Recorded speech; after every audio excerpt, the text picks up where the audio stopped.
திருச்சியில் வைகோவின் நடைப்பயணத்திற்காக கட்சி கொடி நடுவதற்கு வந்த இருவர் விபத்தில் உயிரிழந்ததால் மதிமுக மாவட்ட செயலாளரை உறவினர்கள் முற்றுகையிட்டனர். திருச்சியில் கடந்த 2ஆம் தேதி மதிமுக பொதுச் செயலாளர் வைகோ நடைப்பயணத்தை தொடங்கினார். இதற்காக திருச்சியிலிருந்து மதுரை வரை சாலையோரங்களில் கட்சி கொடி கட்ட மதுரையிலிருந்து 5 பேர் வந்தனர்.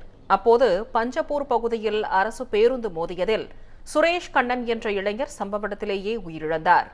படுகாயமடைந்த 4 பேர் மருத்துவமனையில் அனுமதிக்கப்பட்ட நிலையில் அதில் ஆறுமுகம் என்பவர் சிகிச்சை பலனின்றி உயிரிழந்தார். இந்நிலையில் திருச்சி அரசு மருத்துவமனைக்கு வருகை தந்த மதிமுக திருச்சி மாவட்ட செயலாளர் வெல்லமண்டி சோமுவை முற்றுகையிட்டு உயிரிழந்தவர்களின் உறவினர்கள் சரமாரியாக கேள்வி எழுப்பினர்.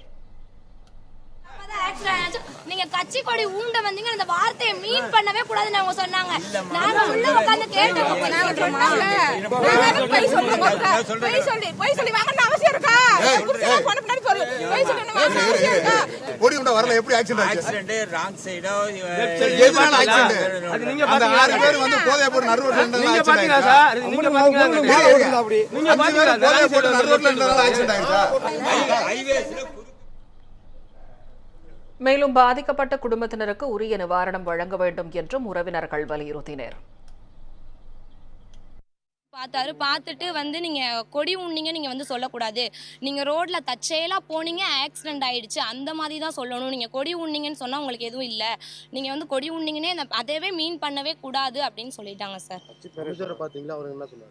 அமைச்சர் வந்து சொல்லிட்டாரு, நீங்க எந்த கட்சிக்கு இதோ வந்தீங்களோ அந்த கட்சியில போய் கேட்டுக்கோங்க, வைகோ கட்சியில தான் கேட்கணும், என்கிட்ட நீங்க கேட்க கூடாது அப்படின்னு சொல்லிட்டாங்க சார்.